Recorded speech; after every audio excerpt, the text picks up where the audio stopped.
Assalamualaikum warahmatullahi wabarakatuh. Jadi saya hari ini akan mempresentasikan tentang perubahan, perkembangan, dan masalah dewasa awal. Perkenalkan, nama saya Revalina Marisa Firda, NIM 240701692. Masa dewasa awal yaitu umur 20-40 tahun, perubahan, perkembangan, dan masalah. Nah, masa dewasa awal adalah periode transisi yang signifikan setelah masa remaja dan sebelum memasuki usia madya. Individu pada tahap ini tuh mengalami berbagai perubahan dan perkembangan di berbagai aspek kehidupan yang juga dapat menimbulkan masalah atau tantangan tertentu. Jadi di dewasa awal tuh kayak ada beberapa perkembangan dan ada beberapa masalah yang harus kita hadapi atau yang akan kita hadapi. Selanjutnya ada perubahan dan perkembangan pada masa dewasa awal. Yang pertama adalah perkembangan fisik. Nah, meskipun pertumbuhan fisik sebagian besar telah selesai, individu dewasa awal itu mencapai puncak kekuatan fisik, terus kayak kesehatan reproduksi optimal, dan kemampuan motorik yang matang. Namun, gaya hidup atau kayak pola makan, olahraga, stres itu mulai berpengaruh pada kesehatan jangka panjangnya. Terus yang kedua adalah perkembangan kognitif, di mana pemikiran postformal berkembang gitu, yang lebih fleksibel, kontekstual, dan mampu kayak menangani ambiguitas. Individu yang mengembangkan pemikiran yang lebih praktis dan berorientasi pada pemecahan masalah dalam kehidupan nyata, termasuk dalam karir dan hubungan. Terus selanjutnya ada perkembangan sosial dan emosional. Ini ada beberapa aspek, yaitu kayak pembentukan identitas yang lebih matang, kayak memperkuat identitas diri, terus pembentukan hubungan intim, kayak memulai hubungan romansa, terus kayak pengembangan karir, membangun karir dan menjadi fokus penting gitu. Terus ada kemandirian, kayak mencapai kemandirian finansial, emosional, dan sosial dari keluarga asal mungkin bisa. Selanjutnya permasalahan yang biasanya muncul pada masa dewasa awal. Yang pertama adalah kecemasan kekerasan, di mana kekerasan pada masa dewasa awal itu dapat dijelaskan sebagai segala bentuk tindakan atau perilaku yang bertujuan untuk menyakiti, mengontrol, mendominasi, atau merugikan individu yang berada dalam rentan usia dewasa awal sekitar usia 20-40 tahun. Kekerasan ini dapat terjadi dalam berbagai konteks, termasuk dalam hubungan romantis atau pacaran atau pernikahan, keluarga, pertemanan, lingkungan kerja, atau komunitas. Nah, ini saya akan menjelaskan yang sering sekali terjadi saja di dewasa awal ya. Dua yang sering terjadi yaitu yang pertama ada kekerasan dalam pacaran atau dating violence. Jadi kekerasan dalam pacaran itu adalah pola perilaku kasar dan kontrol yang dilakukan oleh satu pasangan terhadap pasangannya dalam hubungan romantis yang belum nikah. Kekerasan ini tidak hanya sebatas pada kekerasan fisik, tetapi juga mencakup berbagai bentuk penyalahgunaan yang bertujuan untuk mendominasi dan mengendalikan korban. Bentuk-bentuk kekerasan dalam pacaran itu meliputi kekerasan fisik, emosional, atau psikologi, seksual, ekonomi, dan cyber.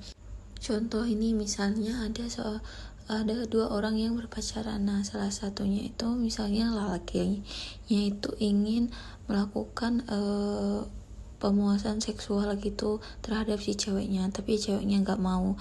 Nah, si lelakinya ini bisa saja melakukan kekerasan atau mengancam ceweknya untuk melakukan apa yang ia inginkan gitu. Jadi kayak memaksakan kehendak dia. Nah, itu juga bisa disebut dengan hubungan yang toksik, yang membuat fisik atau berdampak buruk pada korban, kayak mungkin dari fisik dan psikologis korban bakal jadi terganggu.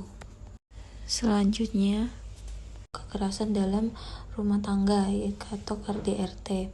Nah, bagi individu yang menikah di usia dewasa awal, transisi kehidupan pernikahan dan dinamika keluarga baru dapat menimbulkan tekanan dan konflik. KDRT dapat terjadi dalam berbagai bentuk seperti kekerasan fisik, emosional, seksual, dan ekonomi.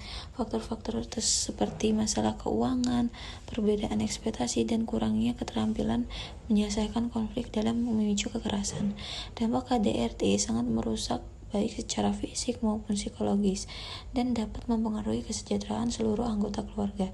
Jadi kalau kekerasan KDRT itu kayak bisa terjadi ketika kayak ada masalah ekonomi gitu, terus atau ada suatu masalah yang tidak kurangnya keterampilan untuk menyelesaikan. Jadi bukannya tambah reda, malah tambah besar masalahnya dan memicu emosi yang menyebabkan timbulnya kekerasan gitu, atau memukul maupun melempar barang gitu, seperti itu contohnya.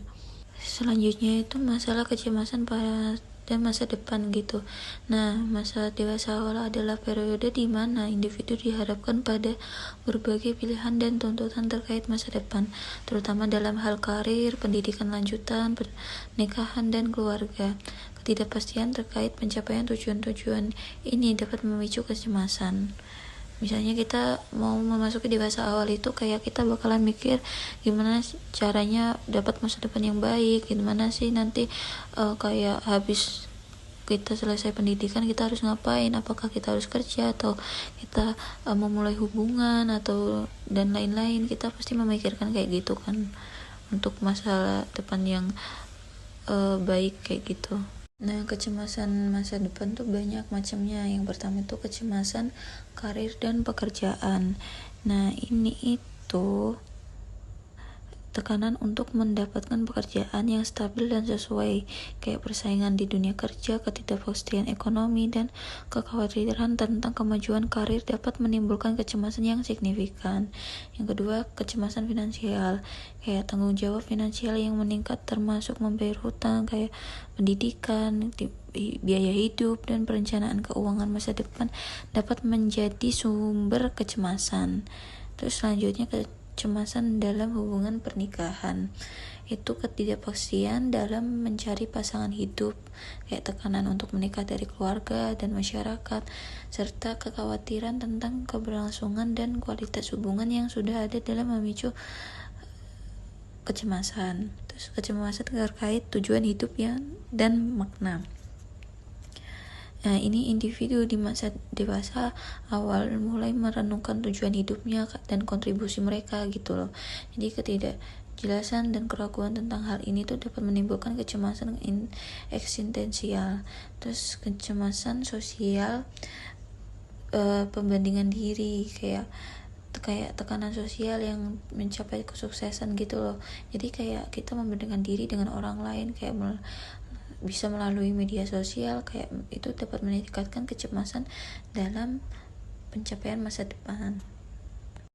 Nah, dampaknya itu ada kecemasan yang berlebihan dapat mengganggu fungsi sehari-hari, menyebabkan stres kronis, masalah tidur, gangguan makan, dan meningkatkan risiko masalah kesehatan mental seperti gangguan kecemasan dan depresi. Nah, segitu saja penjelasan saya tentang perubahan perkembangan dan masalah yang terjadi pada masa dewasa awal. Terima kasih.